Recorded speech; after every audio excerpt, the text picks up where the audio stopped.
This is an AMCI Mini. I'm Mrs. J. Today's subject, anesthesia time and calculating anesthesia payments. Question number 1. How to calculate the anesthesia time? Well, when you're calculating the anesthesia time, you have to know some guidelines. And these guidelines you can find on page 54 of your 2016 CPT manual. The first is the time begins when the anesthesiologist begins to prepare the patient. And for more clarification, that is when that patient is in the OR or some place that's comparable. So they have to be in the OR or in a comparable place. And your key word is anesthesiologist. So the anesthesiologist or nurse anesthetist begins to prepare the patient, and this time ends when the patient is handed over and out of the care of the anesthesiologist. So when they're handed over to recovery, the recovery nurse, that's a good indicator. Here's another. This is every 15 minutes equals 1 unit of time. That's another guideline that you have to follow. Every 15 minutes equals 1 unit of time. Here is a image of the time reporting guideline for when anesthesia time begins and ends. So there it is, and it's on your page 54 if you're looking at the 2016 CPT. So remember, okay, let's begin with a scenario. A pre-anesthesia assessment was performed and signed at 10:21 a.m. Anesthesia start time is reported as 12:26 p.m. and the surgery began at 12:37 p.m. The surgery finished at 15:12 p.m. and the patient was turned over to PACU at 15:26 p.m., which is reported as the anesthesia time. And what is the anesthesia time reported? Okay, I did not come up with this question, but it sounds like they're asking, what is the anesthesia time? So let's take a quick peek. Let's look at the scenario. No, I don't want to look at the scenario. I want to reference my guideline. So let me look at this guideline. The guideline is time begins when the anesthesiologist begins to prepare the patient and ends when the patient is handed over and out of the care of the anesthesiologist. All right, that's pretty direct. So let's go ahead and see when the anesthesia time began. It says that a pre-anesthesia assessment was performed at 10:21. Well, that's good information. However, we can assume a lot.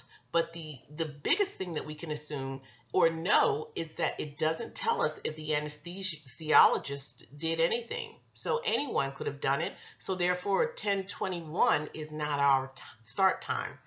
But the scenario tells you anesthesia start time is reported as at 12:26. So the scenario is telling us the start time. That is indeed our start time, 12:26. So A has a start time of 10:21 and D has a start time of 12:37. So both are eliminated. Now we need to know the end time. Again, the end time is when the patient is handed over and out of the care of the anesthesiologist. All right, the surgery finish time is 15:12. That's not what we're looking for. We're not looking for the surgery time. We're looking for when the patient is turned over or handed over. And the patient was turned over to PACU at 15:26. Indeed, 15:26 is our anesthesia end time. So B is correct. The begin time is 12:26 and the end time is 15:26. Okay, so that was pretty simple. So let's look at a scenario where we have to calculate the anesthesia time units. All right, so that's what most people want to know. How do you calculate the time units? Well, we're going to look at this scenario and we're going to change a few things and not make it so neat. Okay, I'm going to show you how to calculate time using my circle quadrants. No, I did not come up with this. I think I learned this maybe 20 years ago when I was working as a payer for a large payer. Okay, let's go. Okay, here's it's very and it's going. If we know the anesthesia time took 3 hours and 27 minutes, and we've got to figure out the number of units, I say use this circled quadrant visual. Yes, go ahead and draw a circle and put a plus in the middle, because each quadrant 1, 2, 3, 4 equals 15 minutes. And if you count them up, that's going to equal 60. And therefore, this is going to represent 1 hour. And also, each quadrant equals 1 unit. So if we know that 3 hours and 27 minutes is our time, let's go ahead and shade in. We know 3 hours. This is 1 hour, that's 2 hours, and this is 3 hours. Oh, that's a cute little visual. So let's go ahead and shade them in because we have to know exactly the number of units. So everything that we're shading in, each quadrant equals 1 anesthesia time unit. All right, so we know we got 3 hours, so let me quickly. Oh, never been a good drawer, but I'm doing my best. As long as it has red in it, we count it. So we're going to count our 3 in a second. There's our 3 hours. 1, 2, 3. So what we have to do is count the units within those 3 hours. There's 4. 1, 2, 3, 4. There's another 4, 5, 6, 7, 8. And here's another 4. 9, 10, 11, 12. So at least that's 12 units. But don't forget, we got to calculate the quadrants for 27 minutes. And how you do it, we know this is 15. And we know this is a maximum of 30. All right, so 27 falls right in here. So we know we have 12 here, 13, 14. 14 units of time. So anesthesia time, if it was 3 hours and 27 minutes, it equals to 14 units of anesthesia time. And don't forget, each quadrant equals 15. 15 minutes, 15 minutes of time equals 1 unit. Let's try it again.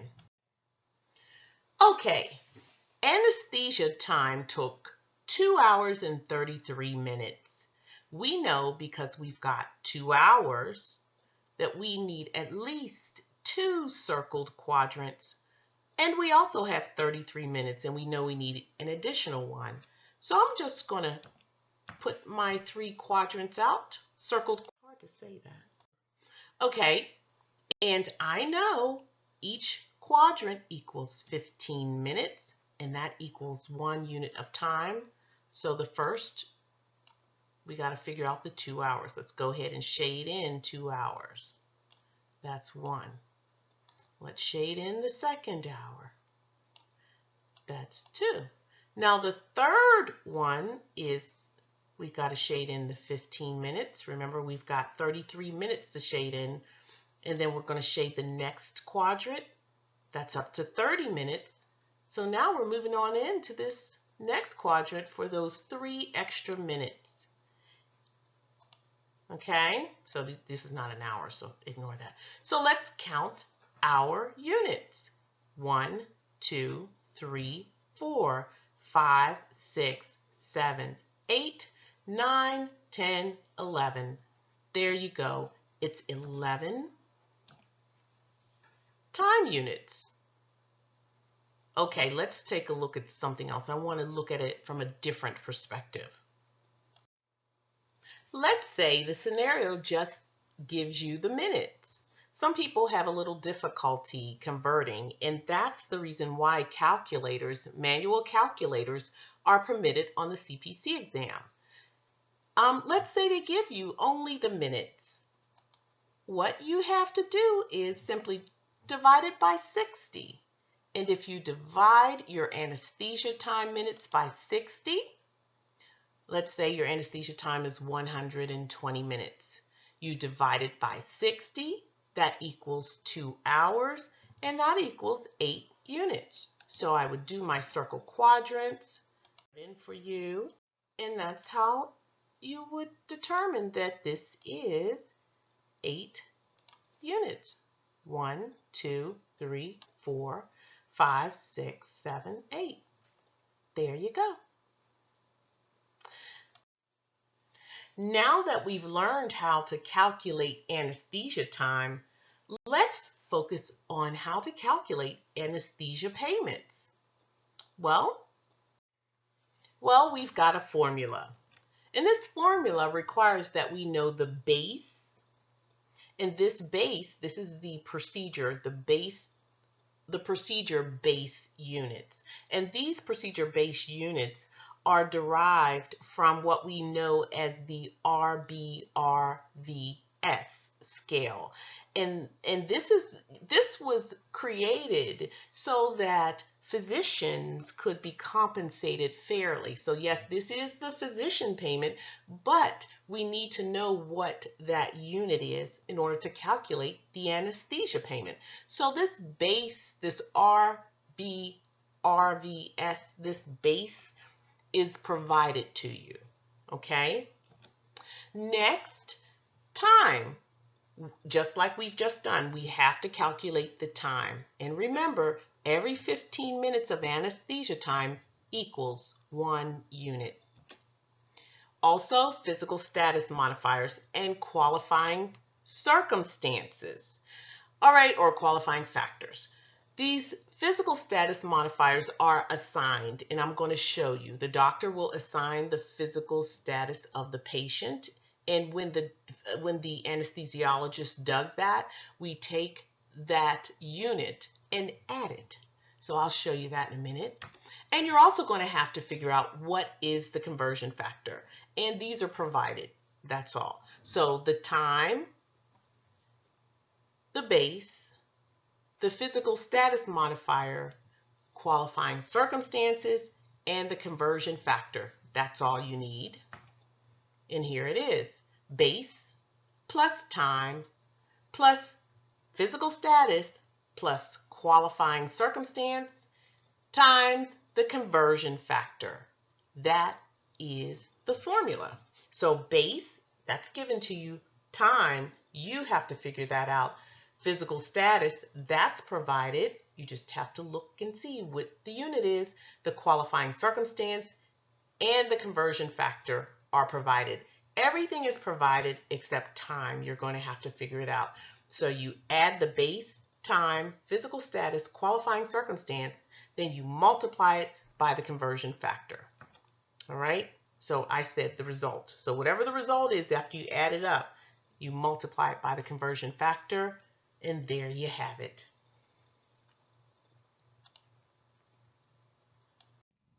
Before we get to a scenario, I want you to take a look at my Chun page. This is my, well, it's my digital page.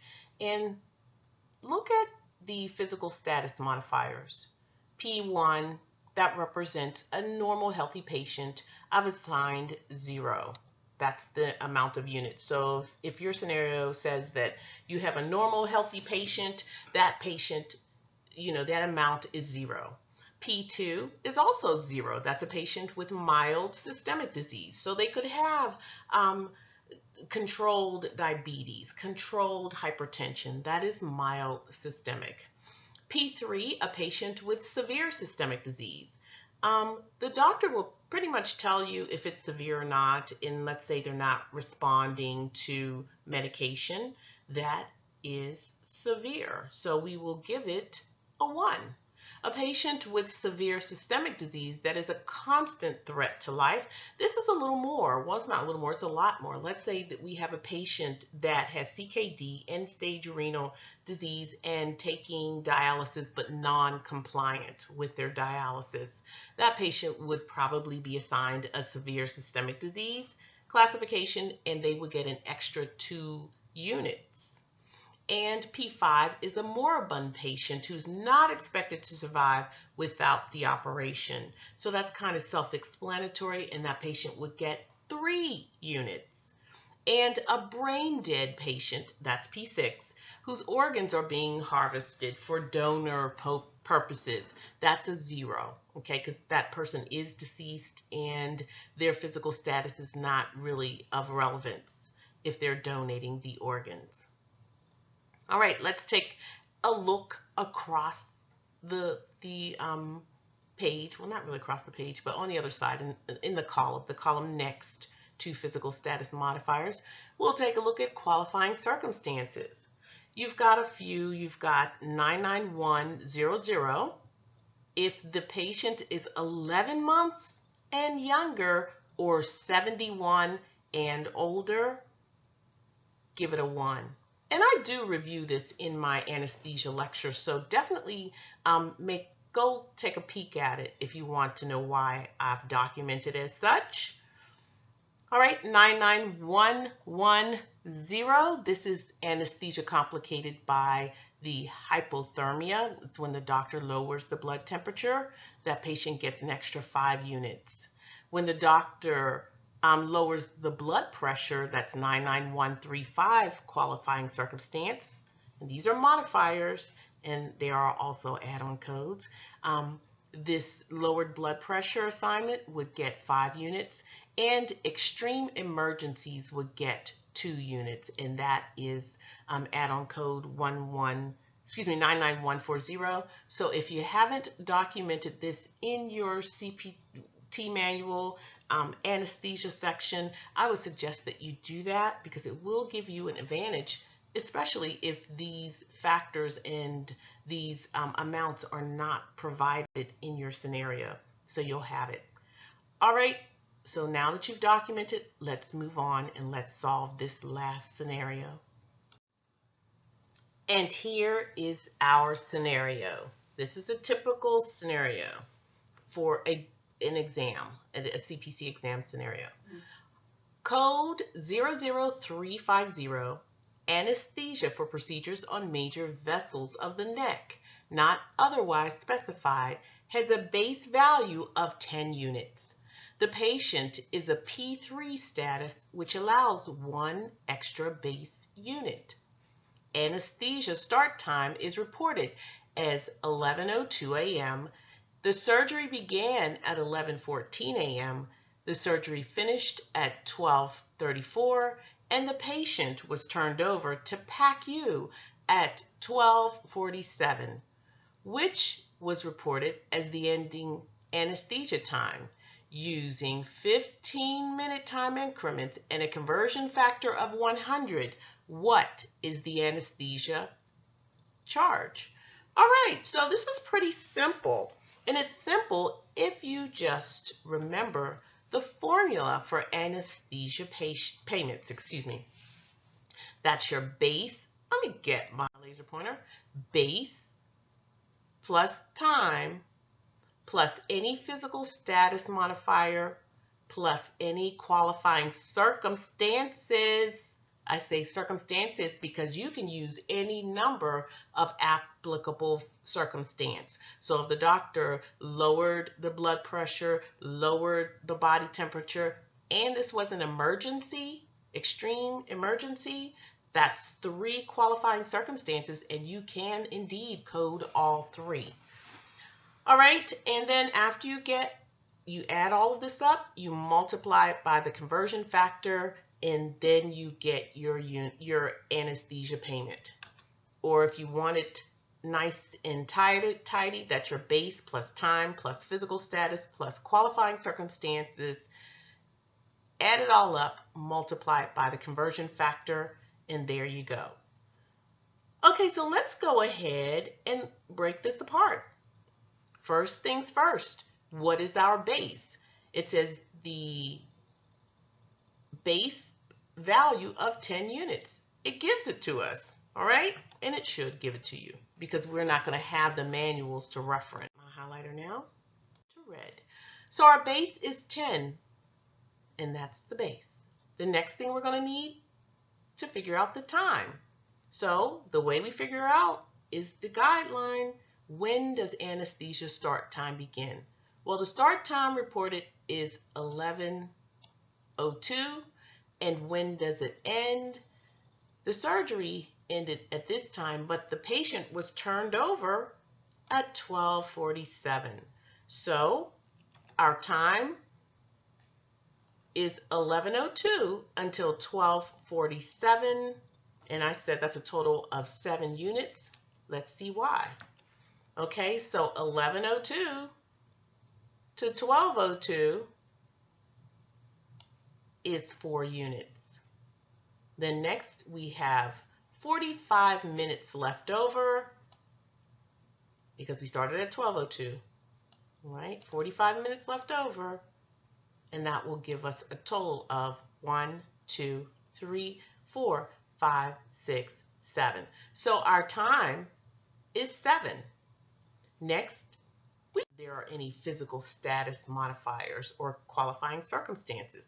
Well, the patient is a P3 status, and they tell us the number of extra base units is 1. Even though we've documented it in our books, the scenario tells us that it's 1. So far we have our base, our time, our physical status modifiers, and there's no mention of any qualifying circumstances in this scenario. So we've got everything except we need one more thing. The conversion factor. The conversion factor is 100. So what we have to do is add the base plus time plus physical status, and if there's a qualifying circumstance, which there's none, add it all up, multiply it by the conversion factor. So here we go. 10, which is our base, 7, which is our time, 1, that's our our physical status. Wow, I keep saying that. And we add it up. 10 plus 7 plus 1 equals 18. And then we multiply 18 times 100, and our answer is 1800. And if you got that correct, why, you are beyond outstanding. Okay, one more thing before we go. Go ahead and document this in your CPT manual. I believe it's page 55. Yeah, it is page 55 because it says it right here. Okay, on page 55, this will help you. If you put some little things or reminders on your page, it will help you. The anesthesia time, the anesthesia payment, and your modifiers, they will help. Okay, and I added this. This is a little different than what's in the lecture. This little purple asterisk, if you can see it, this little purple asterisk says that the surgeon can use these HCPCS modifier. Okay, that's important because sometimes we get confused. We don't know who's the surgeon, who's the anesthesiologist, but just so you know, both are physicians. Okay, I think that sums everything up. And this completes the AMCI Mini on anesthesia time and calculating anesthesia payments. I'm Mrs. J in partnership with AAPC. Until next time.